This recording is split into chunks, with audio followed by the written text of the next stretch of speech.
Welcome to youth enrichment service. இன்றைக்கி நம்மளுடைய thought என்னன்னு தெரியுமா? இப்போ உங்களுக்கு ஸ்க்ரீனில் ஒரு பிக்சர் தெரியும். அந்த பிக்சரை பாருங்கள். இந்த பிக்சர் பார்க்கும்போது உங்களுக்கு என்ன தெரியுது? ரொம்ப சோகமாக இருக்குது. ஐயோ என்னடா இது, ஓப்பனிங்கே ஒரு டார்க்காக ஒரு பிக்சர் காட்டுறீங்களே அப்படின்னு நினைக்கிறீங்களா? அப்படி கிடையாது. எல்லாரோட லைஃப்லையும் ஒரு சுச்சுவேஷன் வரும்.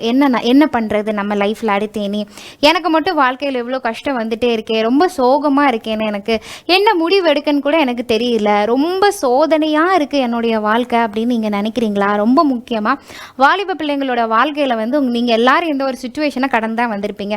என்ன பண்ணுறதுன்னு தெரிய மாட்டேங்குது, எனக்கு மட்டும் இந்த கஷ்டம் வருது, எனக்கு எரிச்சலாக இருக்குது. அப்படி எரிச்சலாக இருக்கீங்களா? அப்படி எரிச்சலாக நம்ம இருக்கக்கூடாது. இல்லை, நமக்கு என்ன சோதனை வந்தாலும் என்ன கஷ்டம் வந்தாலும் வாழ்க்கையில் நம்ம ரொம்ப எப்படி இருக்கணும், ரொம்ப முக்கியமாக இருக்கக்கூடிய ஒரு விஷயம் என்னது? ரொம்ப பொறுமையாக இருக்கணும் லைஃப்பில். என்னடா என்னோட லைஃப்பில் மட்டும் இப்படி ரொம்ப சோகமாக இருக்கேனே, ரொம்ப சோதனை நாட்களாக இருக்கே அப்படின்னு சொல்லிட்டு நினச்சிட்டே இருக்கீங்களா? அப்படி நினச்சிட்டே இருக்காதீங்க. எல்லாரோட லைஃப்லையும் வந்துட்டு எல்லாரும் ஒரு கட்டத்தில் வந்து என்ன நிலைமைக்கு வருவாங்க அப்படின்னா, ஒரு சோதனை அப்படிங்கிற ஒரு சிச்சுவேஷனுக்கு எல்லாரும் வருவாங்க. அப்படி ஒரு சோதனை, ஒரு பரீட்சையான நாட்கள் வரும்போது நம்ம லைஃப்பில் ரொம்ப முக்கியமான விஷயம் என்ன பண்ணணும்? நம்ம ரொம்ப பொறுமையாக இருக்கணும். லைஃபுக்கு ரொம்ப முக்கியமான விஷயம் வந்து ரொம்ப பொறுமையாக இருக்கக்கூடிய விஷயந்தான். ஐயோ டைம் ஆகிட்டே இருக்கேன், எனக்கு இன்னும் அதுக்கு பதில் கிடைக்கலையே, நான் எவ்வளோதான் நான் ஜோம் பண்ணாலும் எனக்கு பதில் கிடைக்க மாட்டேங்குது அப்படின்னு நினைக்காதீங்க. கர்த்தருடைய சமூகத்தில் நம்ம எப்பொழுதுமே காத்திருக்கணும். அப்படி காத்திருக்கும் போது நமக்கு என்ன கிடைக்கும்? பொறுமையாக இருந்தால் என்ன பலன்? எல்லாரும் நம்மளை பேசிகிட்டே இருப்பாங்க, எல்லாரும் நம்மக்கிட்ட ஏதாவது சொல்லிகிட்டே இருப்பாங்க, நான் அதெல்லாம் கேட்டுகிட்டே இருக்க முடியுமா? எனக்கு எரிச்சலாம் வருது. அப்படி இருக்கக்கூடாது. ரொம்ப முக்கியம். நம்ம பொறுமையாக இருந்துச்சுன்னா நமக்கு என்ன கிடைக்கும்? Will get a power. Patience is power. பொறுமையாக இருந்தால் நமக்கு ஒரு பெரிய பலன் கிடைக்கும். அந்த பலன் நமக்கு எப்படி கிடைக்கும் அப்படின்னு பார்க்கும்போது கர்த்தர் சொல்லுகிறார் நம்ம இடத்துல. யாக்கோபு 1:3 ஏசப்பா என்ன சொல்கிறாங்கன்னு தெரியுமா? உங்கள் விசுவாசத்தின் பரீட்சையானது பொறுமையை உண்டாக்கும் என்று அறிந்து மிகுந்த சந்தோஷமாக எண்ணுங்கள். என் லைஃப்பில் ரொம்ப சோதனை வருது, ரொம்ப கஷ்டமாக இருக்குது, என்னால் வந்து அதை எப்படி பேர் பண்ணி வெளியே வரேன்னு தெரியல அப்படின்னு நினைக்காதீங்க. என்றைக்குமே பொறுமையாக கர்த்தரிடத்தில் காத்திருக்கும் போது அந்த பொறுமையின் பலன் வந்து நமக்கு எதை கொடுக்கும் அப்படின்னா, நம்ம விசுவாசத்தை, நீ உண்மையிலேயே ஏசப்பாவை பிடிச்சி இருக்கியா, எனக்காக ஏசப்பா இதை பண்ணுவாங்க அப்படின்னு நீ விசுவாசமாக நம்பிக்கையாக இருக்கும்போது அது உனக்கு மிகுந்த சந்தோஷத்தை நம்மளுடைய வாழ்க்கையில் நமக்கு கொண்டு வரும். இதை தொடர்ந்து அடுத்த செஷன் நம்ம எல்லாரும் ஒன்றா இணைந்து கர்த்தருக்கென்ற ஒரு பாடலை பாடலாமா? Yes, come on youth. நீங்கள்லாம் ஷைனிங் ஸ்டார்ஸ். நீங்கள் ஒரு லேண்டன் அப்படிங்கிற மறந்துடாதீங்க. Let's shine for Jesus. Yes, சொல்லுங்க.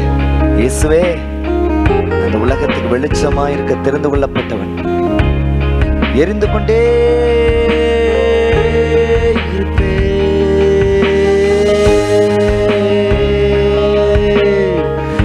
எனது விளக்கு எரிய செய்தே, இரவை பகலாக்கினே. எனது விளக்கு எரிய செய்தே, இரவை பகலாக்கினே. எரிந்து கொண்டிருப்பேன் எப்போதும் உமக்காய், என் ஜீவன் பிரியும் வரை. எரிந்து கொண்டிருப்பேன் எப்போதும் உமக்காய், என் ஜீவன் பிரியும் வரை. எரிந்து கொண்டே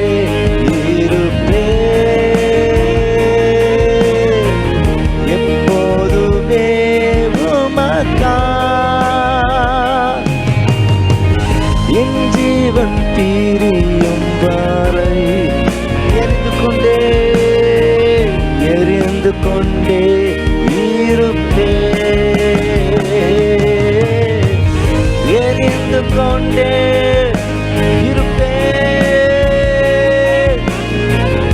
எப்போதுமே உமக்காய், என் ஜீவன் பிரியும் வரை. எரிந்து கொண்டே இருப்பே. எரிந்து கொண்டே இருப்பே. எப்போதுமே எப்போதுமே உமக்காய்,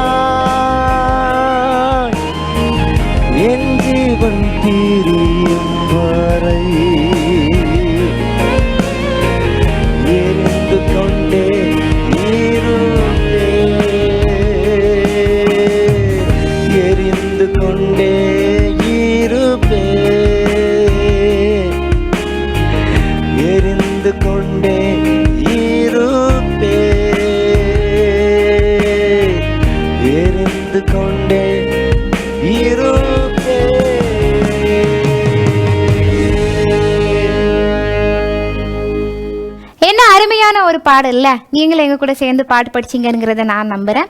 ஸோ நெக்ஸ்ட்டு நம்மளுடைய செஷன் என்ன செஷனாக இருக்கும்னு நான் கெஸ் பண்ணிட்டீங்களா? எஸ், நம்மளோட மெசேஜ் செஷனுக்கு தான் நம்ம கடந்து போகிறோம். ரொம்ப இன்ட்ரெஸ்டிங்கான மெசேஜ் செஷன் தெரியுமா? இன்றைக்கி என்ன நடக்க போகுது, என்ன மெசேஜ் சொல்ல போகிறாங்க இன்றைக்கி நினைக்கிறீங்களா? லைஃப்பில் எப்பொழுதுமே நம்ம கடைசி வரைக்கும் எப்படி ஷைனாக இருக்கணும். Shine is very important in everyone's life, right? ஷைனாக எப்படி இருக்கணும் அப்படிங்கிறக்கூடிய மெசேஜை நமக்கு சொல்ல வராங்க நம்மளுடைய பிலோவட் பாஸ்டர் வினோ பாஸ்டர்.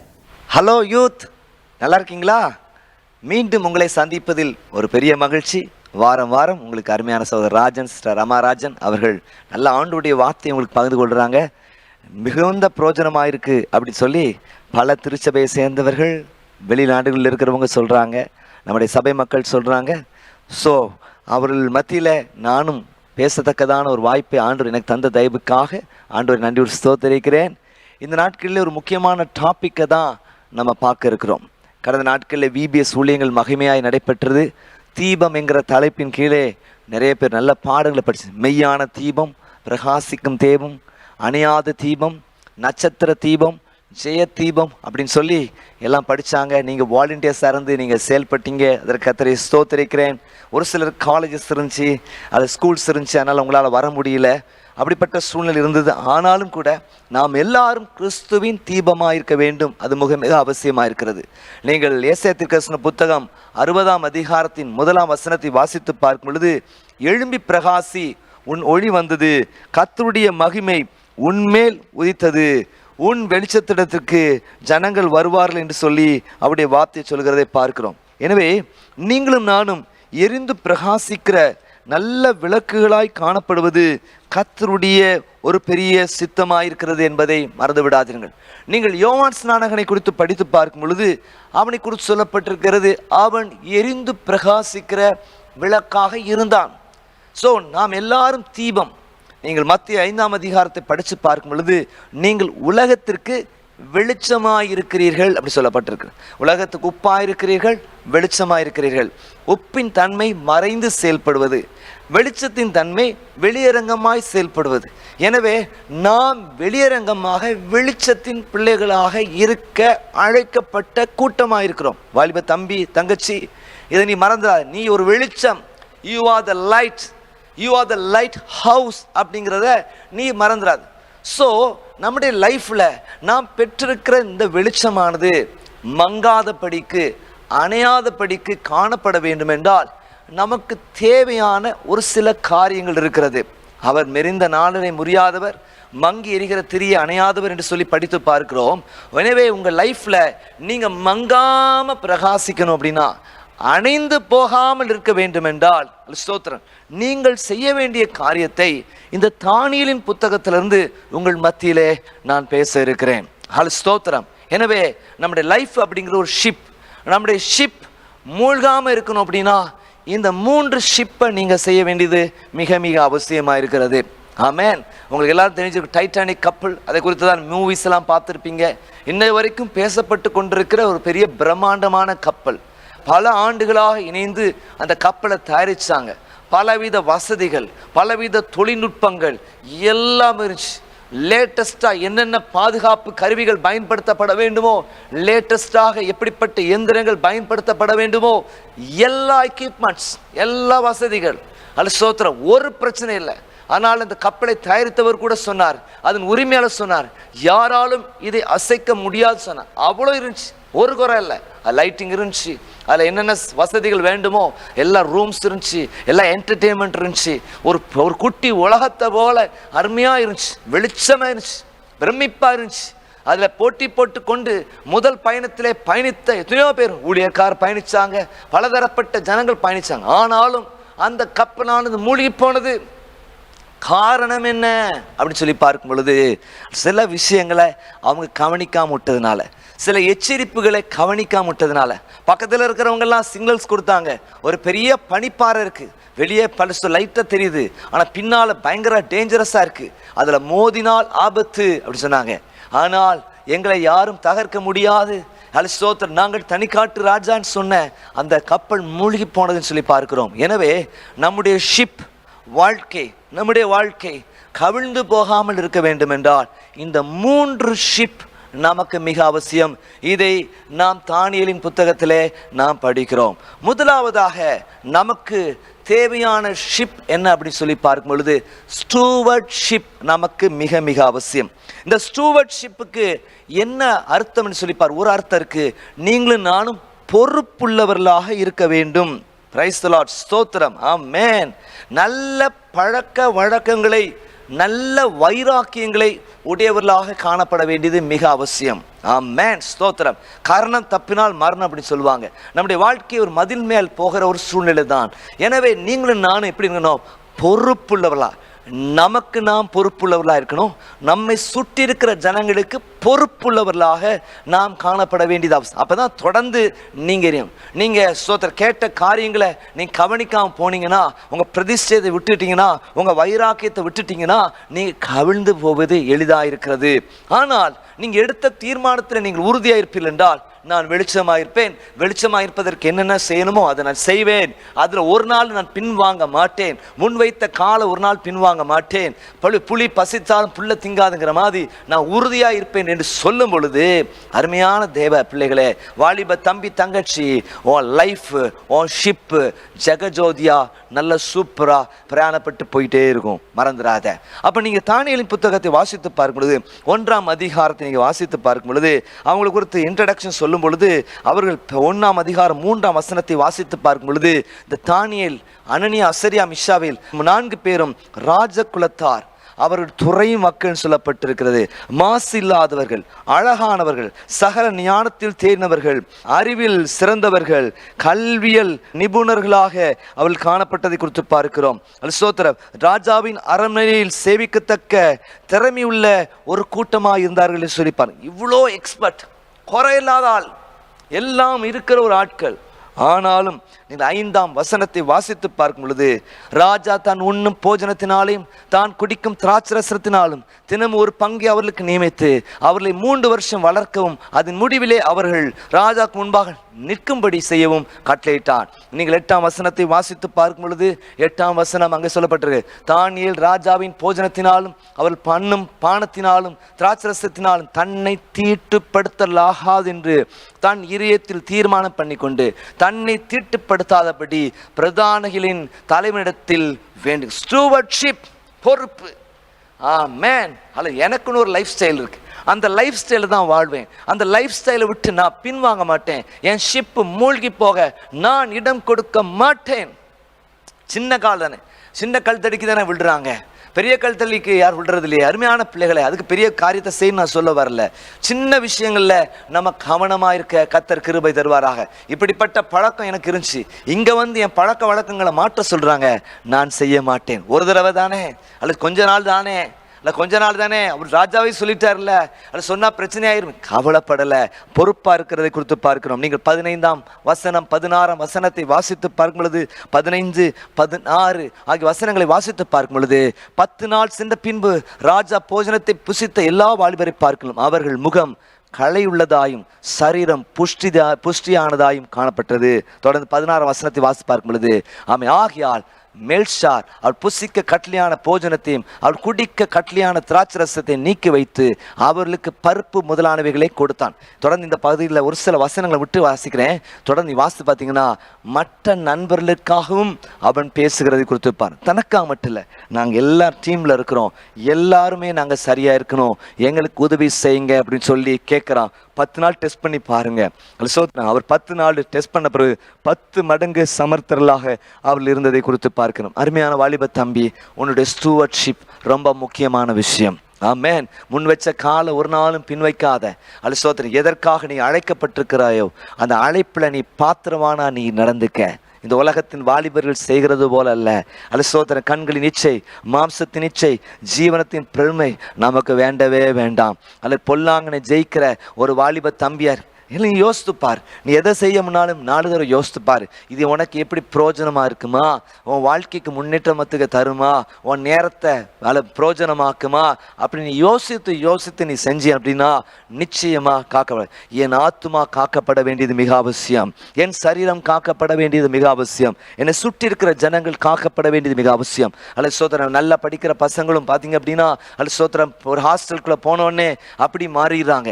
சமீபத்தில் ஒரு டாக்குமெண்ட்ரி பார்த்து கொண்டிருக்க பொழுது சரி, நல்ல பிள்ளைகள் கூட, பெண் பிள்ளைகள் கூட அந்த குரூப்புக்குள்ள போனோன்னே அல்ல ஸ்மோக் பண்றவங்களாக, அல்ல குடிக்கிறவங்களாக, அல்ல சோதர் மற்ற ஆண் நண்பர்களை உடையவர்களாக மாறிடுறாங்களாம். கிராமத்தில் இருக்கிற பிள்ளைகள் என்ன பண்றாங்கன்னா, நகரத்துக்கு போன பின்பதாக அவங்களுக்கு செலவுக்கு காசு வேணுங்கிறதுக்காக அங்கிள்ஸ் அவங்களோடு கூட நல்ல ஐக்கியம் வச்சுக்கிறாங்களாம். இப்படி இருக்கிற ஒரு ஆபத்தான உலகத்தில் இருக்கிறோம். அல்ல சோதர், நாம் காக்கப்பட வேண்டியது மிக அவசியம். அல்ல சோதர், உங்க பிரதிஷ்டையை நீங்க காத்துக்கொள்ளுங்க. நான் முன்ன வைத்த காலை பின் வைக்க மாட்டேன். நான் வீட்டில் எப்படி இருக்கணும், இந்த சபையில் எப்படி இருக்கணும், அல்லது உள்நாட்டிலும் அப்படி தான் இருப்பேன், வெளிநாட்டிலையும் அப்படி தான் இருப்பேன், அல்லது பெற்றோர் பார்க்குற இடத்துலையும் இருப்பேன், பார்க்காத இடத்துல இருப்பேன். அப்படி காணப்பட கத்திருக்கிறேன். இந்த உலகம் ஒரு மோகத்துக்குள்ள கொண்டு போயிட்டு இருக்கு. அல்லது தப்பானதெல்லாம் தப்புலன்னு சொல்லுது. எனக்கு எது தப்புன்னு சொல்லுதோ அதுதான் தப்பு, எனக்கு எது ரைட் தெரியுதோ அதுதான் ரைட்னு சொல்லுது. அதனாலதான் தேவன் இல்லாத நிலைகள் இருக்கிற, தேவன் இல்லை என்று மதில் கேடன் தன் இதயத்தில் சொல்றான். ஏன் கடவுள் இல்லைன்னு சொல்றான் அப்படின்னா, நான் செய்யறதுக்கு யார் குறுக்கம் இருக்கக்கூடாது. கடவுள் இருக்க இருந்தானே பிரச்சனை இல்லைன்னு நான் சொல்லிடுறேன்னு சொல்கிற நிலை இருக்கு. ஓன் ஸ்டூவர்ட்ஷிப் ரொம்ப முக்கியம் தம்பி. இன்னைக்கு தங்கச்சி உன் வாழ்க்கையை காத்துக்கோ. அல்ல ஸ்தோத்திரம், கூட இருக்கிறவங்களா அதை அரட்டடிப்பாங்க, அதை பேசுவாங்க, இதை பேசுவாங்க. ஒரு பாய் ஃப்ரெண்டுக்கு 4 பாய் ஃப்ரெண்டு வச்சிருப்பாங்க, ஒரு கேர்ள் ஃப்ரெண்டுக்கு 4 வச்சிருப்பாங்க. அலசு அதை பார்த்து நீ சலனப்படாத. அலசு, நீ பொறுப்புள்ளவன. எனக்கு இப்ப படிக்கிற காலம், நான் படிப்பேன். அல்ல ஸ்தோத்திரம், இது அல்ல ஸ்தோத்திரம் லவ் பண்ற காலம் அல்ல, நான் படிப்பேன் என்று சொல்லி நீ உட்கார்ந்து படி. அல்ல ஸ்தோத்திரம், கர்த்தருக்காக நீ ஊழியத்தை செய். அல்ல ஸ்தோத்திரம், எத்தனையோ பிள்ளைகளை பார்த்துருக்கேன், ஒரு காலத்துல நல்லா ஷைன் பண்ணுவாங்க ஊழியத்துல, அப்புறம் ஊழியத்துக்கே வரமாட்டாங்க. ஏன்டா இவங்க நல்லா இருந்தாங்களேன்னு பார்த்தா அப்புறம் தான் லேசா தெரியும், ஓ ஒரு பையனோட பழக்கம் இருக்கு அப்படிம்பாங்க. அது சோத்து, ஏன் உன் வாழ்க்கைக்கு எடுத்துக்கிற? இந்த நாட்கள்ல முழு இடத்தோடு, முழு ஆத்மா, முழு மனதோடு ஆண்டவருக்கா நீ வேலை செய். ஸ்திரீகளுக்கு உன் பலனை கொடுக்காத, ஆண்களுக்கு உன் பலனை கொடுக்காத, பொறுப்புள்ளவனாய் நீ நடந்துக்கோ. ஸ்டூவர்ட்ஷிப் மிக மிக அவசியம். அதில் எப்படி கற்றுக்கொண்டாயோ, இந்த வேதம் என்ன காட்டுகிறதோ அதன்படி நடக்க உன்னை நீ முற்றுமாய் முழுவதுமா ஒப்புக்கொடு. அது ரொம்ப முக்கியம். ரெண்டாவதாக, உங்க ஷிப் நல்ல ஸ்மூத்தா செயல் ஆகணும் அப்படின்னா செய்ய வேண்டிய காரியம் என்னன்னா, ஃபெலோஷிப் ரொம்ப முக்கியமான விஷயம். Stewardship, fellowship. இந்த தானியேலுக்கு நல்ல ஃப்ரெண்ட்ஸ் இருந்தாங்க. அனனியா, அசரியா, மிஷாவேல் ஒருத்தருக்கு ஒருத்தர் நல்ல ஃப்ரெண்ட்ஸா அவங்க இருக்கிறதை குறித்து பார்க்கிறோம். நீங்க 2ஆம் அதிகாரம் 17, 18 ஆகிய வசனங்கள் இங்கே வாசித்து பார்க்கும் பொழுது, 2ஆம் அதிகாரம் 17, 18. பின்பு தானியேல் தான் வீட்டுக்கு போய் தானும் தன் மற்ற தோழரும் பாபிலோனின் மற்ற ஞானிகளோடு கூட அழியாதபடிக்கு இந்த மறைப்பொருளை குறித்து பரலோகத்தின் தேவனை நோக்கி இரக்கம் கேட்கிறதற்காக தொடர்ந்து அடுத்த வசனத்தை வாசித்து பார்க்கும்போது 18, அனனியா, மிஷாவேல், அசரியா என்னும் தன்னுடைய தோழருக்கு இந்த காரியத்தை அறிவித்தான். நீ உன் ஃப்ரெண்ட் எப்படி இருக்காயோ, உன் ஃப்ரெண்டு யாருன்னு அலிசோத்திரம் நீ செலக்ட் பண்ணுறதுல ரொம்ப கவனமாக இருக்கணும். அலிசோத்திரம், உன் ஃப்ரெண்டை பார்த்தா நீ யாருன்னு சொல்லிடலாம். அது ரொம்ப ஃப்ரெண்ட்ஷிப் ரொம்ப முக்கியம். ஃபெலோஷிப், எல்லாரோடையும் ஃப்ரெண்ட்ஷிப் வச்சுக்கலாம். நான் சொல்கிறேன், திரும்ப சொல்கிறேன், எல்லாரோடையும் ஃப்ரெண்ட்ஷிப், எல்லாம் ப்ரைஸ் லாட் பண்ணி எல்லாம் ஃப்ரெண்ட்லியாக இருங்க. ஆனால் ஃபெலோஷிப் அப்படிங்கிறது ரொம்ப ரொம்ப முக்கியம். சரியான ஆளுடைய ஃபெலோஷிப் வைக்கல அப்படின்னா உன் லைஃப் ட்ராக் மாறி இருளாக மாறிடும். நீ எத்தனையோ பேர் சரியான நபரோடு கூட ஒரு ஐக்கியத்தை வைக்காதனால இருண்டு போயிருக்கிறாங்க. ஒரு காலத்தில் பிரகாசிக்கப்பட்டு இன்னைக்கு இருளாக இருக்கிறது காரணம் தவறான ஃபெலோஷிப். நீ யாரோடு கூட இருக்கிற, யாரோடு கூட அதிகமான நேரத்தை செலவழிக்கிற, யாரோடு கூட அதிகமாக சேட் பண்ற, யாரோடு கூட நீ அதிகமாக உட்கார்ந்திருக்கிற, அப்படி அதான் முக்கியம். அதான் சங்கீதம் 1ஆம் சங்கீதத்தில் வாசித்து பார்க்கும் பொழுது, துன்மார்க்கருடைய ஆலோசனை நடவாமல், பாவிகளின் வழியில் இல்லாமலும், பரியாசக்காரன் உட்காரும் இடத்தில் உட்காராமல், கர்த்தருடைய வேதத்தில் பிரியமாயிருந்து இரவும் பகலும் அவருடைய வேதத்தில் தியானமாய் இருக்கிற மனுஷன் பாக்கியவான்னு சொல்லப்பட்டு. அப்ப நீ எங்க உட்கார்ந்து இருக்கிறன்னு முக்கியம். Praise the Lord. அல்லது தூர இடம், அல்ல பாபிலோன் வந்துட்டாங்க, அல்ல சோத்திரம் நிறைய பேர், இவங்களோடு கூட நிறைய பேர் ட்ரைனிங்ல இருக்கிறாங்க. சரியா, நல்ல ஃபெலோஷிப் கிடைச்சு, ஓ இந்த தேசத்து ஃபெலோஷிப், அந்த தேசத்தின் ஃபெலோஷிப், அந்த தேசத்தில் ஃபெலோஷிப், அவங்க கல்ச்சர் எனக்குள்ள வரட்டும், எஸ் என்ன இதில் என்ன தப்பு இருக்கு அப்படின்னு சொல்லி அவங்க செய்யாதபடிக்கு ஃபெலோஷிப், எல்லாட்டையும் ஃப்ரெண்ட்ஷிப்பாக இருந்தாங்க, எல்லாரையும் பார்த்து பேசிக்கிட்டாங்க, வச்சுக்கிட்டாங்க, நட்பாக இருந்தாங்க. ஆனால் தங்களுடைய ஷேரிங், தங்களுடைய கேரிங் எல்லாம் இந்த சர்க்கிள்குள்ள வச்சுக்கிட்டாங்க. அருமையான வாலிப தம்பி தங்கச்சி, உன் ஃப்ரெண்டு எப்படிப்பட்டால் இன்னைக்கு உன் ஃப்ரெண்டை யோசித்துப்பார். உனக்கு நன்மை செய்கிற ஃப்ரெண்டா இருக்கிறாரா, அல்லது உன் ஃபெலோஷிப் உனக்கு நன்மை ஆவிக்குரிய வாழ்க்கைக்கு பிரயோஜனமா இருக்குதா? உன்னை ஜெபிக்க, துதிக்க, ஆராதிக்க, சபைக்கு செயல்பட தூண்டுகிறதா, அல்லது சோத்திரம் சபைக்கு உன்னை அந்நியப்படுத்துகிறதா? சபை நேரத்துக்கு ஒன்று தியேட்டருக்கு வான்னு கூப்பிடுதா, சபைக்கு நடக்க நேரத்தில் அங்கே வா, இங்கே போய் ஹோட்டலில் உட்காந்து சாப்பிடுவோன்னு சொல்லுதா, அல்லது வா கிரவுண்டுக்கு போன்னு சொல்லி கூப்பிடுதா? உன் ஃபெலோஷிப்பை நீ யோசித்துப்பார். நீ எரிந்து பிரகாசிக்க நீ அழைக்கப்பட்ட ஒரு தம்பி தங்கச்சி, மறந்துடாத. உன் ஃபெலோஷிப் ரொம்ப முக்கியம். ஹல்லேலூயா. என் சபையுடனே உம்மை துதித்திடவே கிருபையும் கிடைத்து. சபைக்குள்ளேயும் உன் ஃப்ரெண்ட்ஷிப் இருக்கணும், கரெக்டான ஆள்கிட்ட ஃபெலோஷிப் வைக்கணும். அல்லது உங்களில் ஒருவன் பிசாசா இருக்கிறான்னு சொல்லி இயேசுவோடு கூட இருந்த ஒருத்தன் யூதாஸ் காரியன் பிசாசா இருந்தான். சபைக்குள்ள இருக்கிறவங்க எல்லாரும் தேவதூதலா இருப்பாங்க நினைக்காத. ஒரு சிலர் இடலா இருப்பாங்க, ஒரு சிலர் வெள்ளாட்டு தோல் போத்திய ஓநாய்களா கூட இருப்பாங்க, அல்லது ஒரு சிலர் இடர பண்ணுகிறவர்களா இருப்பார்கள். அவங்களை கரெக்டா இனம் கண்டு விலக உன்னை தீர்மானமாய் உன்னை விலக உன்னை முற்றுமாய் முழுவதுமாக நீ ஒப்புக்கொடு. உன் வாழ்க்கை நிச்சயமாக காக்கப்படும் தம்பி. அப்போ ஃபெலோஷிப் ரொம்ப முக்கியம். என்னுடைய ஐக்கியம் அல்ல கிறிஸ்துவோடு, என்னுடைய ஐக்கியம் தேவ ஜனங்களோடு. மோசே குறித்து பார்க்கும் பொழுது எகிப்தின் அனித்தியமான சாவ சந்தோஷங்களை அனுபவிக்கிறதை காட்டிலும் தேவ ஜனங்களோடு பாடு அனுபவிக்க தெரிந்து கொண்டான். அருமையான தம்பி, என்ன உன் தெரிந்து கொள்ளுதல்? யோசித்து பார், நினைச்சு பார். உன் ஃபெலோஷிப் ரொம்ப ரொம்ப முக்கியம். ஹல்லேலூயா. உன் ஃபெலோஷிப் ரொம்ப முக்கியம். ஸ்டூவர்ட்ஷிப் ரொம்ப முக்கியம். ரெண்டாவதாக உன் ஃபெலோஷிப் ரொம்ப முக்கியம். மூணாவது கடைசியாக ஒரு விஷயத்தை நான் சொல்லி முடிக்க விரும்புகிறேன். அது ஸ்தோத்திரம். என்ன அப்படின்னா, நீங்கள் தானியேல் 2ஆம் அதிகாரம் 48, 49 ஆகிய வசனங்களையும் 2 பாயிண்ட்டுக்கும் நீங்கள் குறிச்சுக்கிடுங்க. பாருங்கள், பின்பு தானியேலை பெரியவனாக்கி அவனுக்கு அநேக சிறந்த வெகுமதிகளை கொடுத்து அவனை பாபிலோனின் மகான் முழுவதுக்கு அதிபதியாகும் பாபிலோனில் உள்ள சகல ஞானிகள் மேலும் பிரதான அதிகாரியாம் நியமித்தான். அடுத்த வசனத்தை வாசிப்பார்கள். தானியேல் ராஜாவை வேண்டிக் கொண்டதன் பேரில் அவன் சாத்ராக்கையும் மேஷாக்கையும் ஆபத்தையும் பாபிலோனின் மாகாணத்து காரியங்களை விசாரிக்கும்படி வைத்தான். தானியேல் வென்றால் ராஜாவின் கொலு மண்டபத்தில் இருந்தான். பாருங்க, இந்த ஃப்ரெண்ட்ஸ், இந்த ஃபெலோஷிப் நல்லா காக்கப்படணும். ஸோ ஃப்ரெண்டுக்கு உதவி செய்கிறத கொடுத்து பார்க்கிறோம். மூன்றாவதாக ஸ்தோத்திரம், உங்கள் ஷிப் நல்லா ஸ்மூத்தாக சேல் பண்ணணும் அப்படின்னா நீங்கள் செய்ய வேண்டிய காரியம் வர்ஷிப் ரொம்ப முக்கியம். ஆமென். Stewardship, fellowship, worship. இந்த அருமையான தானியேல், அனனியா, அசரியா, மிஷாவேல் அவங்களுக்குள்ள இருந்த ஸ்பிரிட் என்னன்னா வர்ஷிப்பிங் ஸ்பிரிட்.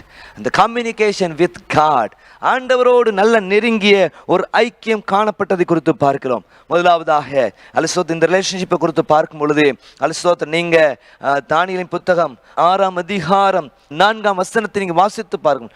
4 மற்றும் 10 ஆகிய வசனங்களை நீங்கள் வாசித்து பார்க்கும் பொழுது ஆனால் சோதரர், அப்பொழுது பிரதானிகளும் தேசாதிபதிகளின் ராஜ்யத்தின் விசாரிப்பில் தானியேலை குற்றப்படுத்தும்படி முகாந்திரம் தேடினாள். ஆனாலும் ஒரு முகாந்திரத்தையும் குற்றத்தையும் கண்டுபிடிக்க அவர்களால் கூடாது இருந்தது. அவன் உண்மை உள்ளவனாயிருந்தபடினால் அவன் மேல் சுமத்த யாதொரு குற்றம் குறையும் காணப்படவில்லை. 10ஆம் வசனத்தை நீ வாசித்து பார்க்கும் பொழுது தானியேல் வென்றால் அந்த பத்திரத்துக்கு கையெழுத்து வைக்கப்பட்டது என்று அறிந்த போதிலும் தான் வீட்டுக்கு போய் தான் மேல் வீட்டறையிலே எருசலேமுக்கு நேராக பலகணிகளை திறக்கின்றிருக்க அங்கே தான் முன்பு செய்து வந்தபடியே தினமும் 3 வேளையும் தன் தேவனுக்கு முன்பாக முழங்கால் படியிட்டு ஜெபம் பண்ணி ஸ்தோத்திரம் செலுத்தினான். முன்பு செய்து வந்தபடியே. அது ஆரம்பத்தில் இருந்த பழக்கம். சின்ன வயசுல தூர தேசத்துல தங்கள் சொந்த தேசத்துல இருந்த பழக்கம், பின்பதாக இங்க வந்த பின்பதாகவும் இருக்கிற பழக்கம், நண்பர்களோடு கூட இருக்கும் பொழுதும் இருந்த பழக்கம், நண்பர் இல்லாது தனித்து இருக்கிற சூழ்நிலையிலும் அந்த பழக்கம் அவனுக்குள்ளே காணப்பட்டதை குறித்து பார்க்கிறோம். ஆண்டவரை ஆராதிக்கிறவனாக, ஆண்டவரை நோக்கி பார்த்து ஜெபிக்கிறவனாக இருந்தான் என்று சொல்லி பார்க்கிறோம். ரட்சிக்கப்பட்ட விசுவாசின் முதல் அடையாளம் ஜெபம். ஹல்லேலூயா. வாலிபன் தன் வழியை எதனால் சுத்தம் பண்ணுவான்? வசனத்தின்படி தன்னை காத்துக் கொள்கிற நாள் தானே சொல்லப்பட்டிருக்கிறது. அருமையான தம்பி தங்கச்சி, வர்ஷிப் அப்படிங்கிறது ரொம்ப முக்கியம். அது வெறும் அல்லேலூயா சொல்றது அல்ல. அதன் அர்த்தம் என்ன அப்படின்னா பிராஸ்குனையோ அல்சோத்தர், நாய் தன்னுடைய முள்ளங்கால்களை முடக்கி எஜமானுடைய பாதத்தை நக்குகிறதற்கு அனுபவமாக இருக்கிறது. நான் ஒன்னும் ஆண்டவரே, நான் சிறுகணும் நீங்க பெருகணும் அப்படி சொல்லுங்க. அல்ல வேதத்தில் பழைய பாட்டில் முதல் தடவையாக ஆபிரகாம் தன்னுடைய குமாரனை ஒப்பு கொடுக்க வந்த பொழுது அந்த வார்த்தை பயன்படுத்தப்பட்டிருக்கிறது. புதிய பாட்டில் பார்த்தீங்கன்னா அலிஸ்தோ சாஸ்திரிகள் பொன் வெள்ளை போல தூபவர்க்கத்தை பரிசாக கொண்டு வந்து வந்து கொடுக்கும் பொழுது இந்த வார்த்தை பயன்படுத்தப்பட்டிருக்கிறது. நீங்கள் சரண்டர் பண்ணுங்க. ஆண்டவருக்கு முன்பதாக நான் ஒன்றும் இல்லை, நீங்க முக்கியம். எனக்கு ராஜா எனக்கு விரோதமா வந்தாலும் சரிதான், என்ன தடை வந்தாலும் என் வர்ஷிப்பை யாரும் தடுக்க முடியாது, எந்த மனுஷரும் தடுக்க முடியாது. ஃப்ரெண்டுக்காக அல்லது சோத்திரம் வந்து பேசினாலும் உங்க வர்ஷிப் நேரத்தில் கவனமா இருங்க. அநேக பாடலை பாடின ஃபாதர் பெர்க்மான்ஸை குறித்து ஒரு தடவை பாஸ்டர் அஜெக்ஸ் பால் அவர்கள் சாட்சி சொன்னாங்க. ஒரு தடவை பாஸ்டர் அஜெக்ஸ் பால் ஃபாதர் பெர்க்மான்ஸ் எல்லாம் ஒரு இடத்துல ஊழியம் செய்யறதுக்காக போயிருந்தாங்களாம். அப்ப மாலை நேரத்தில் அவர் பேசிட்டு இருக்கும் பொழுது திடீர்னு சொன்னாராம், எங்க அப்பாட்ட பேச போறேன்னு கிளம்பி போட்டாராம். எல்லாரும் பக்கத்துல சொன்னாங்களா, அப்பாட்ட பேச போறேன்னா அது அவருடைய வர்ஷிப்பிங் டைம். ஆமென். ஆண்டவர் துதிக்க நேரம். நீங்க எல்லாம் விஐபி ஊழியர் தான், ஆனாலும் அதுக்கு மேலாக என் இயேசு ரொம்ப முக்கியம். அவர்கிட்ட நான் பேச போறேன். அலி சோத்திரம். அவரை கனப்படுத்தினா உன் வாழ்க்கை கனமா இருக்கும். உன் வர்ஷிப் இருக்கா, தனி வர்ஷிப் இருக்கா, குரூப் வர்ஷிப் இருக்குதா, சபையில வந்து நீங்க கர்த்தரை ஆராதிக்கிறியா, லேட்டா வந்து லேட்டஸ்டா போறியா, இன்னைக்கு உன் வாழ்க்கை ஆண்டவருக்கு நீ ஒப்புக்கொடு. உன் ஷிப் ஸ்மூத்தா நிச்சயமாக போகும் என்கிறதுல எந்தவித சந்தேகம் இல்லை. தானியேல் 6ஆம் அதிகாரம் 16ஆம் வசனத்தை நீங்கள் வாசித்து பார்க்கும் பொழுது அங்கே சொல்லப்பட்டிருக்கிறது. ராஜா சொல்றாரு, ராஜா தானியேலை நோக்கி, நீ இடைவிடாமல் ஆராதிக்கிற உன் தேவன் உன்னை தப்புவிப்பார் என்றான். பாருங்க, அவனுக்கே தெரிஞ்சிட்டு இவன் இடைவிடாமல் ஆராதிக்கிற ஆண்டவர் டம்மி பீஸான ஆண்டவர் அல்ல, ஏதோ கற்பனையின் தெய்வம் அல்ல, அல்ல சோத்திர மனுஷன் உண்டாக்கின தெய்வம் அல்ல, இவனை உண்டாக்கின அண்ட சரஸ்தாரங்கள் உண்டாக்கின ஆண்டவர், அவர் தப்புவிப்பார். அப்படியே தப்புவித்தார் என்று சொல்லி பார்க்கிறோம். அல்லேலூயா. இது மாத்திரமல்ல, நீங்க தொடர்ந்து வாசித்து பார்க்கும் பொழுது தானியேல் புத்தகம் 3ஆம் அதிகாரத்தை வாசித்து பார்க்கும் பொழுது அங்கே அனனியா அசரியா மிஷாவேலுக்கும் ஒரு நெருக்கடியான சூழ்நிலை வந்தது. அப்படிப்பட்ட சூழ்நிலையிலே தானியேல் 3ஆம் அதிகாரம் 17ஆம் வசனத்தை வாசித்து பார்க்கும் பொழுது, நாங்கள் ஆராதிக்கிற எங்கள் தேவன் எங்களை தப்பு வைக்க வல்லவராய் இருக்கிறார். நாங்கள் அவர் எரிகிற அக்கினிக்கும் சுளைக்கும் ராஜாவாகி உம்முடைய கைக்கும் நீங்களாக்கி விடுவிப்பார். 18ஆம் வசனத்தை வாசித்து பார்க்கும் பொழுது, அவர் விடுவியாமல் போனாலும் நாங்கள் உம்முடைய தேவனை ஆராதனை செய்வதும் இல்லை, நீர் நிறுத்தின பொற்சிலையை பணிந்து கொள்வதும் இல்லை என்கிறது ராஜாவாகி உமக்கு தெரிந்திருக்க கடவுது. அப்படி தைரியமா சொன்னான். பாருங்க, ராஜாக்கு தெரிஞ்சிட்டோம், நாங்க செய்ய மாட்டோம், நாங்கள் கர்த்தர் ஒருவரையே ஆராதிப்போம். எஸ், எவ்வளோ காம்ப்ரமைஸ் பண்ணுறோம். இன்னைக்கு கர்த்தர் சர்ச்சுக்கும் போயிடுறோம், வேற இடத்துக்கும் நம்ம போகிறோம். அப்படி தானே? கேட்ட என்ன எம்மதம் சம்மதன்றோம். ஆனால் கேட்ட என்ன இதெல்லாம் ஃப்ரெண்டு சொன்னால அப்படின்னு இல்லை. தேவைப்பிள்ளையே இல்லை, வாலிப தம்பி தங்கச்சி, நீ உறுதியாக இருக்கணும், கர்த்தர்கிட்ட உறுதியாக இருக்கணும்னு சொல்லி அவர் எதிர்பார்க்கிறார். நீ உன் வாழ்க்கையை ஒப்பு கொடுப்பியா, அல்ல சொல்லி கர்த்தரை ஆராதிக்கிறோன்னா மாறுவியா, உன் ஷிப்பு நல்லா ஸ்மூத்தாக போனால் இது ரொம்ப முக்கியமான விஷயமா இருக்கிறது. இதை நீ செய்கிறது அல்ல ஸ்தோத்திரம் மிக மிக அவசியமாக இருக்கிறது. ஒரு தடவை நீங்கள் பார்த்தீங்க அப்படின்னா இந்த நெப்போலியன் அவன் சிறைப்பிடிக்கப்பட்டு ஒரு தீவில் வைக்கப்பட்டிருந்தான். அப்போ ஒரு தீவுக்கு அவருடைய ஒரு நண்பர் ஒருத்தர் பார்க்க வந்தார். சரியா? தீவுக்கு வர்றார். வரும் பொழுது பார்க்க வர்றார். வர்ற நேரத்தில் ஒரு செஸ் போர்டு எடுத்து வர்றார். உடனே கடுமையான ஒரு செக்யூரிட்டி செக் நடக்கும். செக்யூரிட்டி நடச்சப்பறம் கூடவே இருப்பாங்க, பேசுகிறதெல்லாம் கவனிப்பாங்க. ஸோ ஒரு செஸ் போர்டை கொண்டுட்டு போகிறாரு. சரி, என்ன தனியாக இருந்து என்ன விளையாட போகிறோம் அப்படின்னு சொல்லிட்டு அதில் செக்யூரிட்டியும் விட்டுறாங்க, கூடயே போகிறாங்க. நெப்போலியனுக்கு ஒரே ஆச்சரியம், நண்பர் ஏதாவது சாப்பிட்றதுக்கு ஏதாவது வாங்கிட்டு வந்தால் அவர் வருவார்னு பார்த்தா செஸ் போர்டை வாங்கிட்டு வந்திருக்கிறாரே அப்படின்னு. அப்போது சரியா கொஞ்ச நேரம் செஸ் விளாண்டுருக்காங்க. எப்பா நீயே விளாண்டுக்கன்னு சொல்லிட்டு சரியா நெப்போலியன் கொடுத்துட்டு அவர் போயிட்டார். கொஞ்ச நேரம் தானே பார்க்க முடியும், போயிட்டார். பின்பதாக கொஞ்ச நேரம் நெப்போலியன் செஸ் போர்டை வச்சு அவர் என்ன செய்கிறாரு, அப்படியே விளையாண்டுட்டு இருக்கிறாரு. அப்புறம் என்ன செய்கிறார், அவர் மரித்து போகிறதே பார்க்குறோம். இப்படி இருக்கும் பொழுது சோத்திரம் அவர் பயன்படுத்திய பொருட்களை அல்ல சோத்திரம் ஏலம் போட்டாங்க. சரியா? ஏலம் போட்ட பொழுது ஒருத்தருக்கு பொறி தட்டுச்சு. ஒருத்தர் வந்து நெப்போலியனுக்கு ஒரு செஸ் பேட் கொடுக்காரா, சும்மா கொடுத்துருக்க மாட்டார். அதில் ஏதாவது ஒரு சோத்திரம் ஒரு விஷயம் இருக்கும் அப்படின்னு சொல்லி அதை விலை கொடுத்து வாங்கிட்டு அதை அந்த செஸ் போர்டை அப்படி பிரித்து பார்த்த பொழுது அங்கே சோத்திரம் அந்த செஸ் போர்டுக்குள்ள ஒரு மேப் இருக்குது. சென்ட் ஹெலனா தீவிலிருந்து எப்படி இத்தாலிக்கு தப்பித்து கொள்வது அப்படிங்கிற அந்த மேப் இருந்துச்சு. பெரிய நெப்போலியனாக இருந்தாலும் இவர் சொன்ன விஷயத்தை கவனிக்காம விட்டதுனால, ஏன் கொடுத்தார் அப்படிங்கிற நோக்கத்தை கவனிக்காம விட்டதுனால தப்ப முடியாமல் மரித்து போனதை குறித்து பார்க்கிறோம். அருமையான தம்பி தங்கச்சி, இன்னைக்கு நீ தப்பித்து கொள்றதுக்கான ஒரு மேப் உன் கையில் கொடுத்துருக்கிறேன். நீ எரிந்து பிரகாசிக்கிறதுக்கான ஒரு மேப் உன் கையில் கொடுத்துருக்கிறேன். நீ அது சோதர உன் ஷிப் நல்ல ஸ்மூத்தாக சேல் பண்ணணும் அப்படின்னா, நீ வெளிச்சமாக இருக்கணும் அப்படின்னா, நீ செய்ய வேண்டிய காரியம் ஸ்டூவர்ட்ஷிப் ரொம்ப முக்கியம். 2வது ஃபெலோஷிப் ரொம்ப முக்கியம். 3வது வர்ஷிப். இந்த 3 விஷயத்துல ஜாக்கிரதையாயிரு. கர்த்தர் உன்னை ஆசீர்வதிப்பார். கண்களை மூடி ஜெபிப்போமா? எங்களை நேசிக்கிற அன்பின் பிதாவை நன்றி ஸ்தோத்திரிக்கிறோம். இந்த நல்ல நாளிலும் கூட வாலிபர்களாக நாங்கள் சேர்ந்து இணைந்து முக்கியமான ஒரு காரியத்தை தியானிக்க தந்த கிருபைக்கு நன்றி. எங்கள் ஷிப்பானது நல்ல ஸ்மூத்தாக சேல் பண்ண ஆண்டு நாங்கள் ஸ்டூவர்ட்ஷிப் உள்ளவர்களாக, நாங்கள் ஆண்டவரே ஃபெலோஷிப் நல்ல ஃபெலோஷிப் உள்ளவர்களாக, நாங்கள் எப்படி உண்மை வர்ஷிப் பண்றவர்களாக காணப்பட நீர் கிருபை தரும்படியா ஜெபிக்கிறோம். எங்கள் ஓட்டம் ஜெயமாய் முடிய நீர் கிருபை தருவீரா. நாங்கள் எப்பவும் வெளிச்சம் கொடுக்கிற பிள்ளைகளாக, இருள் நிறைந்த உலகத்தில் வெளிச்சத்தை கொண்டு வருகிற பிள்ளைகளாய் காணப்பட நீர் கிருபை தரும்படியா ஜெபிக்கிறோம். இயேசுவின் மூலம் ஜெபிக்கிறோம் நல்ல பிதாவே, ஆமென். எல்லா வாலிப தம்பிமார் தங்கச்சிமார் கவனிங்க.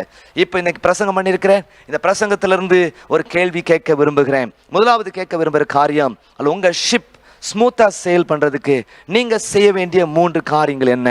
2வதாக கடைசியா ஒரு இல்லஸ்ட்ரேஷன் சொன்னேன். அதிலே நான் சொன்ன அந்த பிரபலத்தின் பேர் என்ன? 3வது நான் பிரசங்கத்திற்கு எடுத்துக்கொண்ட புத்தகம் என்ன? இந்த 3 கேள்விக்கும் நீங்கள் பதில் சொல்லும்படியாக உங்களை அன்புடன் கேட்டுக்கொள்கிறேன். கர்த்தர் உங்களை ஆசீர்வதிப்பார். God bless you. என்ன ஃப்ரெண்ட்ஸ், மெசேஜ் நல்லா கவனிச்சிங்களா? என்ன மெசேஜ் சொன்னாங்க பாஸ்டர்? இன்னைக்கு நமக்கு ஒரு 3 இம்பார்ட்டண்டான விஷயம் சொன்னாங்க. நீங்கள் லைஃப்பில் ஷைனாக இருக்கணுமா? அந்த 3 விஷயம் என்ன விஷயம்? Stewardship, fellowship, worship. இந்த 3 ஷிப்பும் நம்மக்கிட்ட இருந்துச்சுன்னா ஷைன் ஃபார் எவர். இதை தொடர்ந்து அடுத்து தெரிஞ்சுக்க புரிஞ்சுக்க செஷன். உங்களுடைய கேள்விகள், உங்களுடைய சந்தேகங்களுக்கு பதில் கொடுக்க வராங்க நம்மளுடைய sister Sharon. Praise lord youth இந்த ப்ரோக்ராம் மூலமாக அதுவும் தெரிஞ்சுக்கோ புரிஞ்சுக்கோ செக்மெண்ட் மூலம் உங்கள் எல்லாரையும் மீட் பண்ணுறது எனக்கு மிகுந்த மகிழ்ச்சி. ஸோ ஒவ்வொரு வீக் நம்ம ஒவ்வொரு கொஸ்டின்ஸ் பார்த்து கேட்ட கொஸ்டின்ஸ்க்கான ஆன்சர் பார்த்துட்ருக்குறோம். இந்த வீக் நமக்கு சில கொஸ்டின்ஸில் அதுக்கான ஆன்சர்ஸ் நம்ம பார்க்க போகிறோம். ஃபர்ஸ்ட் சிஸ்டர் கேத்ரின் ராணி 2 கொஸ்டின் கேட்டிருந்தாங்க. அதில் ஃபர்ஸ்ட் கொஸ்டின் என்ன அப்படின்னு பார்த்தீங்கன்னா, 2 ராஜாக்கள் 1:2 அந்த வசனத்தில் கிராதி அப்படின்ற ஒரு வார்த்தை இருக்குது. அதுக்கான அர்த்தம் கிராதி அப்படின்னா விண்டோ, ஜன்னல் இல்லைன்னா பலகனி அப்படின்றது தான் அதனுடைய மீனிங்.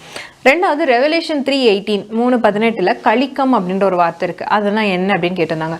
கலிக்கம்னா கண்ணுக்கு போடுற ஒரு மருந்து.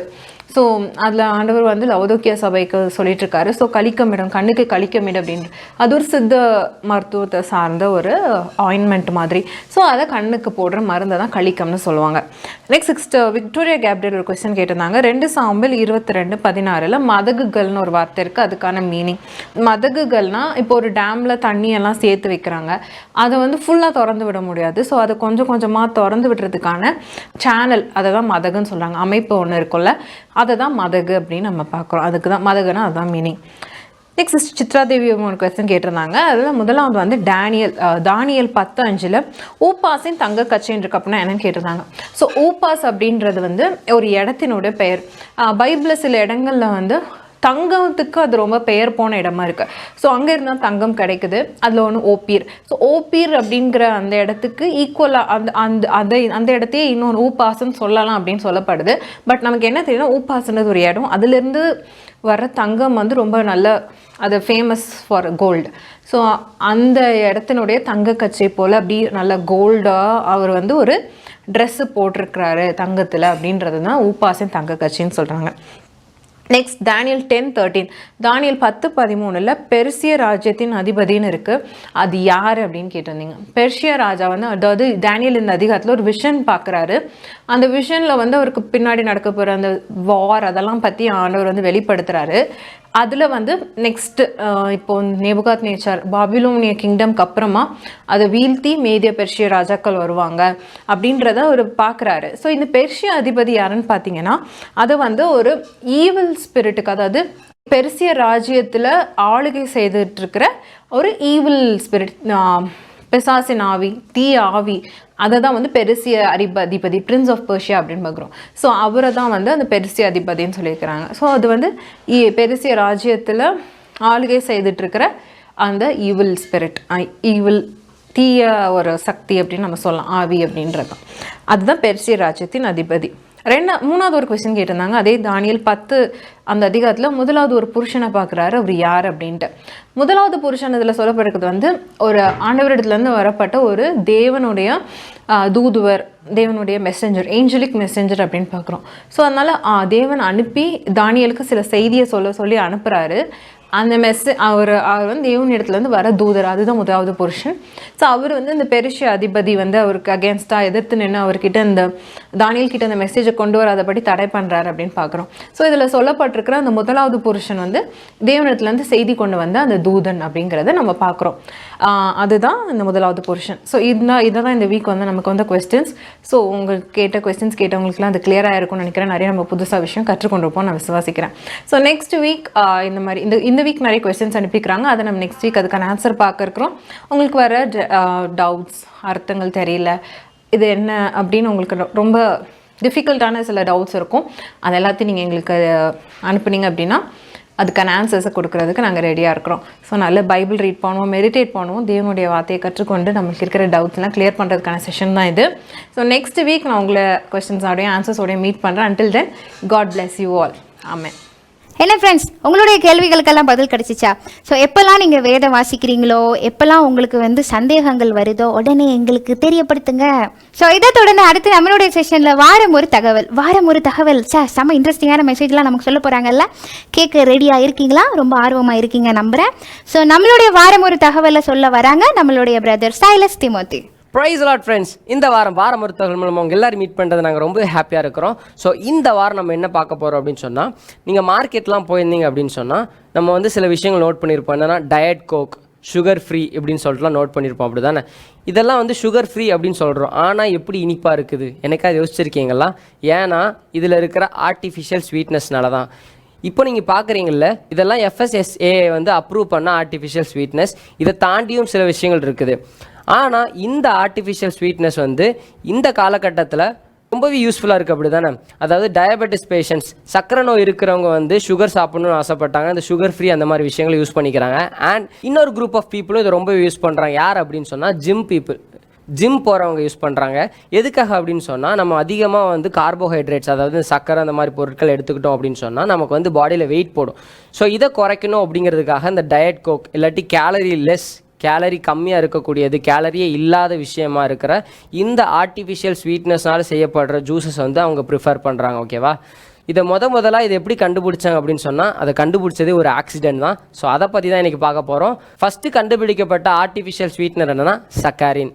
இதை எப்படி கண்டுபிடிச்சாங்க அப்படின்னு சொன்னால், 1879 கான்ஸ்டான்டின் அப்படிங்கிறவர் வந்து கோல்தார், அதாவது நிலக்கரி இருக்குல்ல, ஸோ அந்த நிலக்கரியிலேருந்து வரக்கூடிய பொருட்களை வச்சு ஆராய்ச்சி செஞ்சுட்டு இருக்கும்போது தான் இதை கண்டுபிடிக்கிறாங்க. என்ன அப்படின்னு சொன்னால், இந்த நிலக்கரியை வச்சு ஆராய்ச்சி செஞ்சுட்டு இருக்கும்போது ஒரு பிரேக் எடுத்துக்கிறார், லஞ்ச் பிரேக். ஓகேவா? அந்த லஞ்ச் பிரேக் டைமில் என்ன பண்ணுறாருனா, அவர் ஆராய்ச்சி செஞ்ச கையோட போயிட்டார், கையெல்லாம் கழுவாமல் சாப்பிட்றதுக்கு போயிட்டார்.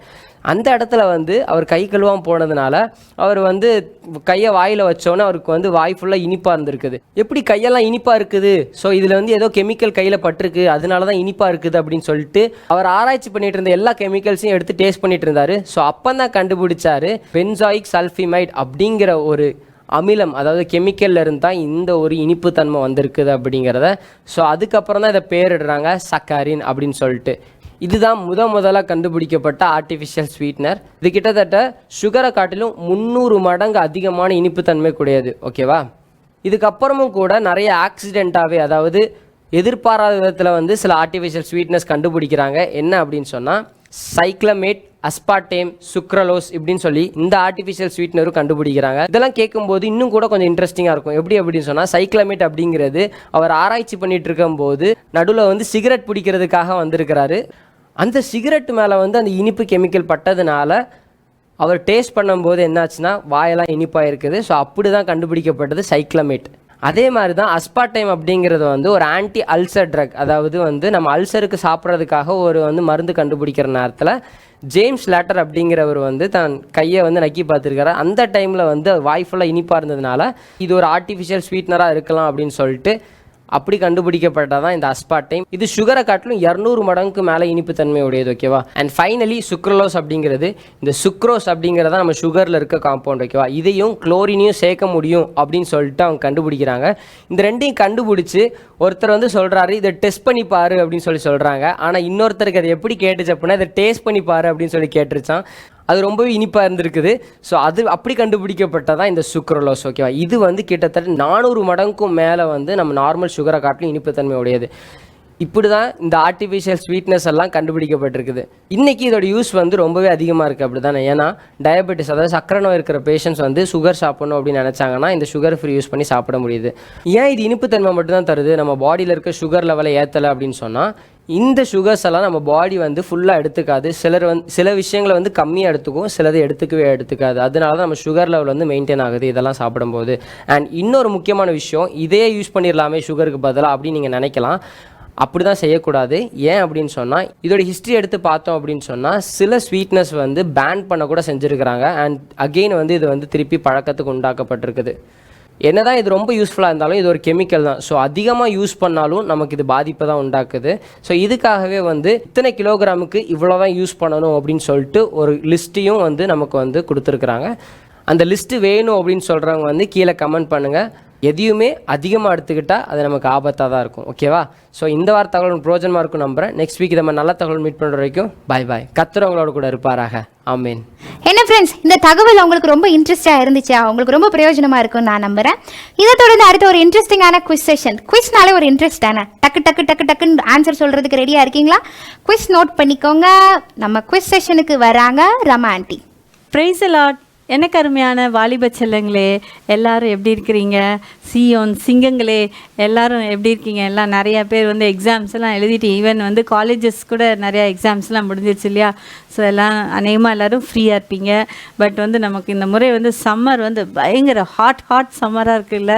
அதனால் எங்கேயும் நீங்கள் என்ன பண்ணாதீங்க, வெளியே போகாதீங்க. ரொம்ப வெயிலில் போகாமல் நல்லா வந்து ஹெல்த்தியான ஃபுட் எடுத்து, நல்லா லிக்விட் டயட்டை எடுத்துக்கிட்டு நீங்கள் என்ன செய்யுங்க, நல்லா உங்கள் ஹெல்த்தை பார்த்துக்கோங்க. சரியா? ஓகேவா? ஸோ இப்போ வந்து நம்ம போன வார குவிஸ்க்குரிய ஆன்சர்ஸ் வந்து நம்ம பார்த்துருவோம் ஃபஸ்ட்டு. ஸோ போன வார குவிஸ் வந்து உங்களுக்கு வந்து ஒரு சின்ன கணக்கு கொடுத்துருந்தேன் இல்லையா? வேதாகம கணக்கு.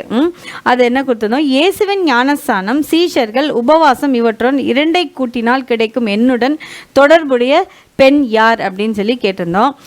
இப்போ வந்து இயேசுவின் ஞானஸ்தானம் வந்து அவர் வந்து 30வது வயதில் ஞானஸ்தானம் எடுத்தார். அடுத்து சீஷர்கள் 12 பேர், அடுத்து உபவாசம் 40 நாள். இதோட சேர்த்து உங்க 2 கூட்டினா நமக்கு வர ஆன்சர் என்னது? 84 இல்லையா? 84. நான் வந்து உங்களுக்கு இந்த சம் வந்து கொடுக்கும்போது நான் உங்களுக்கு சொன்னேன், ஓரலாக சொன்னேன், நீங்கள் அந்த நம்பரையும் எழுதி அந்த பெண்ணோட பேர் எழுதுங்கன்னு சொல்லியிருந்தேன். ஆனால் அநேகர் வந்து அதை கவனிக்கவே இல்லை. என்ன பண்ணியிருக்கீங்க, வெறுமனே நீங்கள் வந்து அந்த பெண்ணோட பேர் எழுதியிருக்கீங்க. பட் இன்னும் ஆனால் ஒரு சிலர் வந்து கரெக்டாக அந்த இதையும் எழுதி வயதையும் அந்த 84ன்றதை எழுதி அந்த பெண்ணோட பேர் எழுதியிருக்காங்க. ஸோ கரெக்ட் ஆன்சர் வந்து என்னது? 84. அன்னாள். அந்த அன்னாள் வந்து என்ன பண்ணாங்க, அதாவது பானுவேலின் குமாரத்தியாகிய அன்னாள் அப்படின்னு ஒருத்தவங்க வயதானவங்க இருந்தாங்க இல்லையா? அவங்க வந்து அவங்களோட வயது வந்து ஏறக்குறைய 84. சரியா? ஓகே. அடுத்து இன்னொன்று என்ன கொடுத்துருந்தோன்னா, அந்த மெஷர்மெண்ட் வச்சு கொடுத்துருந்தோம். ஒரு ஓமரானது எப்பாவிலே டேஷ். ஒரு ஓமரானது எப்பாவிலே 10ல் 1 பங்கு தான் கரெக்ட் ஆன்சர். அடுத்தது எல்லாமே நம்ம என்ன பண்ணியிருந்தோம்? பிக்சர் பசிலாக கொடுத்துருந்தோம். அதாவது இந்த நபர் யார் அப்படின்னு கேட்டிருந்தோம், இந்த இடம் என்ன அப்படிலாம் கேட்டிருந்தோம். ஸோ வரிசை நம்ம ஆன்சர்ஸ் பார்த்துருவோம். 3வது என்னது? பிக்சர் வந்து பென்யமீன். 4வது எகிப்து. அடுத்து 5வது பூவால். ஸோ இந்த பிக்சரை பாருங்கள். அடுத்து வந்து 6, 7ல் கொஞ்சம் கன்ஃபியூஷன் வந்துருச்சு. 6 என்னது? தலைக்கல். தலைக்கல்னு கொடுத்து கொஞ்சம் பேர் என்ன பண்ணியிருக்கீங்க, ஆண்கள்னு போட்டுட்டீங்க. அது வந்து வெறும் தலை தான் கொடுத்துருக்கோம், அதான் தலைக்கல். சரியா? ஸோ அது வந்து தலைக்கல். அடுத்து வந்து 7வதுல பாருங்கள்.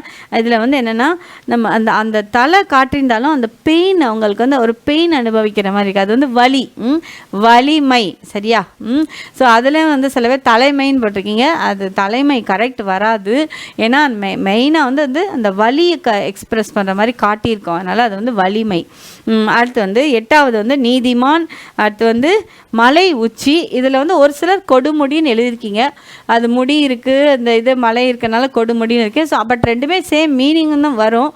ஸோ கொடுமுடிக்கும் நாங்கள் வந்து மார்க்ஸ் கொடுத்துருக்கோம். அதுக்கடுத்து என்னென்னா அடிமரம். 10வது வந்து அடிமரம். ஓகேவா?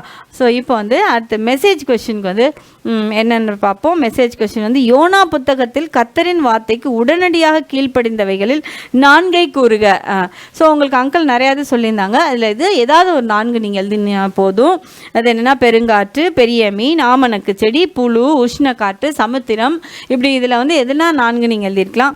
அடுத்து வந்து கடைசி கொஸ்டின் என்னது, கர்த்தரின் வார்த்தைக்கு செவி கொடுக்கிறவன் விக்கினமின்றி வாழுவான் என்பதற்கு சொல்லப்பட்ட வேத வசனம் எது? அதற்கு சொல்லப்பட்ட வேத வசனம் வந்து நீதிமொழிகள் 1:33. ஓகேவா? ஓகே. ஸோ இப்போ நீங்கள் எல்லாருமே உங்கள் மார்க்ஸ் வந்து நீங்கள் கேல்குலேட் பண்ணியிருப்பீங்க. ஓகேவா? ஸோ இப்போ வந்து ஆனாலும் நம்ம வந்து ஃபர்ஸ்ட் 5 பிளேசஸ், அதாவது டாப் 5 பிளேசஸ், போனஸ் பிளேசஸ்க்கு வந்தவங்க யார் யார் அப்படின்றத நம்ம பார்ப்போம். நான் உங்களுக்கு வந்து ஏற்கனவே சொல்லியிருக்கேன், ஒரு சில நேரத்தில் நாங்கள் வந்து உங்களுக்கு சில ஆன்சர்ஸ்க்கு வந்து கொஞ்சம் அரைகுறையாக இருக்குமோ அதுக்கு நாங்கள் என்ன பண்ணுவோம், கிரேஸ் மார்க்ஸ் கொடுத்து அதை கரெக்ட் பண்ணுறோம். பட் அந்த மாதிரி கிரேஸ் மார்க்ஸ் கொடுத்து வரும்போது அதை வந்து நீங்கள் முன்னாடி எழுதினாலும் அந்த டாப் 5 பிளேசஸ்க்கு அது வராது. ஓகேவா? ஸோ கரெக்டாக எக்ஸாக்ட் ஆன்சர்ஸ் எழுந்தவங்க மட்டும்தான் இந்த டாப் 5 பிளேசஸ்க்கு வர முடியும். ஓகே. ஸோ இந்த டாப் 5 பிளேசஸ்க்கு வந்தவங்க யார் யாருன்னா, இந்த முறை வந்து P Ephzibah first, second P Edward Simeon, third Sagai Subashini, fourth Angeline Agnes, fifth Sanjana Sharon. Congratulation children, உங்களுக்கு எங்களுடைய ஸ்பெஷலான வாழ்த்துக்கள். அடுத்து வந்து இன்னும் வந்து கரெக்ட் ஆன்சர்ஸ் எழுதினார் அநேகர் இருக்கிறாங்க. அவங்களாம் யார் யாருன்னு பார்ப்போம். M Manisha, M Monica, Jemima Rajini Shankar, Jenovia, sister பாக்கியா Alphonse, sister Shanthi Sathya, R Swarnamala, sister S Jayanthi, sister P Chitra Devi, R Renisha, sister Jhansi David, S Catherine Rani. உங்களுக்கும் எங்களுடைய நல்வாழ்த்துக்கள். அடுத்து வந்து அதர் பார்ட்டிசிபென்ட்ஸ் ஆஃப் குவிஸ் வந்து sister D Ruby, Jemima Princess, P Alan Roy, sister Keziah David, sister Joy Indira, sister M Victoria Gabriel, sister Meryl Alice. உங்களுக்கு எங்களுடைய பாராட்டுக்கள். அடுத்து வந்து மெசேஜ் நோட்ஸ் எழுதி அனுப்பினவங்க யார் யார் அப்படின்றத பார்ப்போம். மெசேஜ் நோட்ஸ் எழுதி அனுப்பினவங்க வந்து Sanjana Sharon, sister Kiruba Kenneth, Angeline Agnes, R Sornamala, P Ephzibah, P Edward Simeon, sister S Jayanthi, sister P Chitra Devi, sister Joy Indira, S Catherine Rani, sister M Victoria Gabriel. உங்களுக்கும் எங்களுடைய வாழ்த்துக்கள். அடுத்து வந்து பைபிள் வேர்ஸ் குடோனில் தங்கள் பொக்கிஷங்கள் மேல் பொக்கிஷங்களை சேர்த்தவர்கள் யார் யார் அப்படின்ட்டு பார்ப்போம். அது வந்து Jemima Princess, P Ephzibah, P Edward Simeon, H Deborah Festus, P Camilla, S Catherine Rani, sister M Victoria Gabriel. பொக்கிஷங்களை சேர்த்த உங்களை கர்த்தர் ஆசீர்வதிப்பாராக. உங்களுக்கு எங்களுடைய பாராட்டுக்கள். அடுத்து வந்து மத்தேயு 5:6-7. ஸோ இதில் 111 வசனங்களில் அதாவது நிறையா முடிச்சுட்டே வந்திருக்காங்க. அதில் சிஸ்டர் ஜான்சி டேவிடும் முடிச்சிட்டாங்க. அடுத்து வந்து இந்த வாரம் வந்து எழுதி அனுப்புவாங்க சிஸ்டர் பாக்கியா அல்ஃபோன்ஸ், பி கமிலா, காருண்யா பங்கஜம்.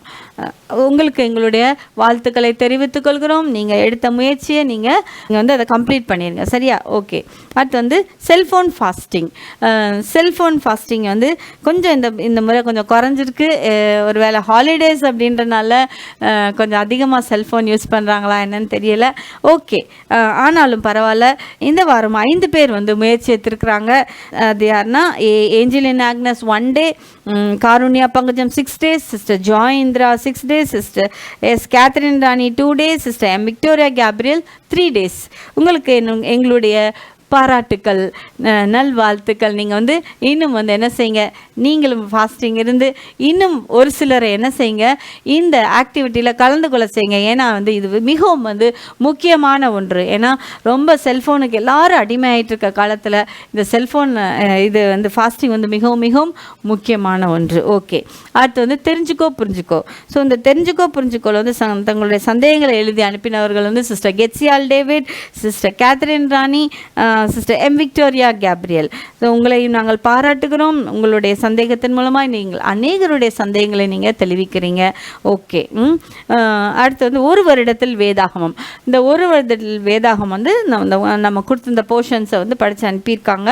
அவங்க யார் யாருன்னா Angeline Agnes, sister Shanthi Sathya, sister Jhansi David, Karunya Pankajam, sister Keziah David, sister Joy Indira, S Catherine Rani, M Victoria Gabriel. So நீங்கள் நடுவில் ஒரு வேளை கேப் போட்டிருந்தீங்கன்னா நீங்கள் வந்து அடுத்த வாரம் வரும்போது நீங்கள் கடைசி வாரத்துக்குரிய மட்டும் நீங்கள் வாசித்து இது பண்ணிடக்கூடாது. உங்களுக்கு எந்த வாரம் விடுபட்டுச்சோ அந்த வாரத்தில் நம்ம என்ன போர்ஷன்ஸ் கொடுத்துருந்தோமோ அதையும் நீங்கள் படிச்சிடணும். அப்போ தான் நம்ம ஃபுல் பைபிள் கவர் பண்ணதான் அர்த்தம். சரியா? ஸோ அந்ததையும் நீங்கள் கவர் பண்ணிவிட்டு நீங்கள் நான் இதை கம்ப்ளீட் பண்ணிவிட்டு நீங்கள் எங்களுக்கு அனுப்புங்க. ஓகே. அடுத்து வந்து ஸோ உங்களை நாங்கள் வாழ்த்துகிறோம். அடுத்து வந்து இந்த வாரம் வாசிக்க வேண்டிய வேத பகுதி என்னென்னா 2 நாளாகமும் 17லேருந்து 36 வரைக்கும், அதாவது 2 Chronicles 17 சாப்டர்லேருந்து 36 சாப்டர் வரைக்கும். அடுத்து வந்து எஸ்ரா, அதாவது எஸ்ராவில் வந்து 1லேருந்து 3 வரைக்கும், அதாவது புக் ஆஃப் எஸ்ராவில் வந்து நம்ம வந்து 1st சாப்டர்லேருந்து 3rd சாப்டர் வரைக்கும் என்ன செய்யணும், இந்த வாரம் நீங்கள் படித்து எங்களுக்கு எழுதி அனுப்ப வேண்டும். ஓகேவா? ஓகே. ஸோ இப்பொழுது நீங்கள் அனைவரும் அவளோடு எதிர்பார்த்து கொண்டிருக்கிற இந்த வார குவிஸ் என்ன அப்படிங்கிறத நம்ம பார்த்துருவோம். இந்த வார குவிஸ் ரொம்ப ஈஸியாக தான் கொடுத்துருக்கேன். ஏன்னா எல்லாரும் நல்லா ஃப்ரீயாக ஜாலியாக ஹாலிடேஸ் என்ஜாய் பண்ணிட்டு இருப்பீங்க இல்லை, அதனால் ரொம்ப போட்டு மண்டே உடைக்கிற மாதிரி இல்லை, ரொம்ப ஈஸியாக வந்து நம்ம கொடுத்துருக்கோம். சரியா? கவனமாக மட்டும் கொஸ்டினை தெரிஞ்சுக்கிட்டு நீங்கள் நல்லா புரிஞ்சுட்டு ஆன்சர் பண்ணுங்கள். ஓகே. ஸோ இதில் ஃபர்ஸ்ட் கொஸ்டின் என்னென்னா, உலகத்தை கலக்கிறவர்கள் இங்கேயும் வந்திருக்கிறார்கள் என்று எந்த பட்டணத்தில் சொல்லப்பட்டது? எந்த பட்டணத்தில், நல்லா கவனிச்சுக்கோங்க, உலகத்தை கலக்கிறவர்கள் இங்கேயும் வந்திருக்கிறார்கள் என்று எந்த பட்டணத்தில் சொல்லப்பட்டது? ஸோ ஆன்சர்ஸ் வந்து வித் ரெஃபரன்ஸ் கொடுக்கணும். ஓகே. அது செகண்ட் வந்து நான் வாக்கு வல்லவன் அல்ல என்று கர்த்தரிடம் கூறியவர் யார்? அப்புறம் அடுத்து வந்து சங்கீதம் 52 தாவீது தன்னை எந்த மரத்தோடு ஒப்பிட்டார்? சங்கீதம் 52 தாவீது தன்னை எந்த மரத்தோடு ஒப்பிட்டார்? அடுத்து வந்து 4வது கர்த்தருடைய கையில் உள்ள பொற்பாத்திரம் எது? கர்த்தருடைய கையில் உள்ள பொற்பாத்திரம் எது? அடுத்து 5வது தீர்க்க தரிசனங்கள் ஆனாலும் ஒளிந்து போகும், அந்நிய பாஷைகளானாலும் ஓய்ந்து போம், அறிவானாலும் ஒளிந்து போம், எது ஒரு காலும் ஒழியாது? இது உடனே ஆன்சர் தெரிஞ்சிச்சு இல்லையா அவங்களுக்கு? இப்போவுமே அதுக்கு எழுதியிருப்பீங்க. அதாவது தீர்க்க தரிசனங்கள் ஆனாலும் ஒளிந்து போம், அந்நிய பாஷைகளானாலும் ஓய்ந்து போம், அறிவானாலும் ஒளிந்து போம், எது ஒரு காலும் ஒழியாது. அடுத்து வந்து 6th வந்து எது இல்லாத இடத்தில் ஜனங்கள் விழுந்து போவார்கள்? எது இல்லாத இடத்தில் ஜனங்கள் விழுந்து போவார்கள். அது 7th எந்த காற்றினால் குளிர் வரும்? எந்த காற்றினால் குளிர் வரும். 8th வந்து எந்த காற்றினால் உஷ்ணம் வரும், இல்லை உஷ்ணம் உண்டாகும், எது வேணால் எடுத்துக்கலாம் நீங்கள், எந்த காற்றினால் உஷ்ணம் வரும். அது வந்து 9th வந்து அத்தாஹு யார்? அத்தாஹு யார். அது 10th வந்து யூஹால் யார்? யூஹால் யார். இது எல்லாமே என்ன பண்ணுங்கள், நீங்கள் ரெஃபரன்ஸோடு நீங்கள் என்ன எழுதி அனுப்புங்க. சரி, நீங்கள் வந்து எல்லோரும் நல்லா எழுதுங்க. All the best.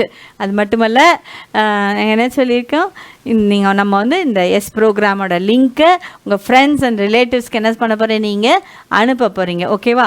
நாளைக்குன்னு தள்ளிப்படக்கூடாது, இன்றைக்கே இதை நம்ம என்ன செய்யணும். ஓகேவா? ஸோ இன்றைக்கே நீங்கள் என்ன செய்யுங்க, இந்த லிங்க்கை வந்து நீங்கள் பிறருக்கு நீங்கள் அனுப்புங்க. கர்த்தர் உங்களை ஆசீர்வதிப்பார். சரியா? ஓகேவா? ஸோ வாலிபனே, வாலிப பிராயத்தில் உன் சிருஷ்டிகரை நினை. God bless you. என்ன ஃப்ரெண்ட்ஸ், குவிஸோட கொஷின்ஸ் எல்லாம் நோட் பண்ணி வச்சிட்டிங்களா? உங்களோட ஆன்சர்ஸை உடனே எழுதி ஸ்க்ரீனில் தெரியுற நம்பருக்கு எங்களுக்கு அனுப்பிடுங்க. என்ன ஃப்ரெண்ட்ஸ், இந்த வார செஷன் உங்களுக்கு ரொம்ப இன்ட்ரெஸ்டாக இருந்துச்சா? என்ஜாய் பண்ணிங்களா இந்த வார செஷனை? ஸோ மீண்டும் இன்னொரு இன்ட்ரெஸ்டிங்கான செஷனில் நாங்கள் எல்லாரும் உங்களை மீட் பண்ணுறோம். கர்த்தர் உங்களோட இருப்பாராக. Arrays and shine.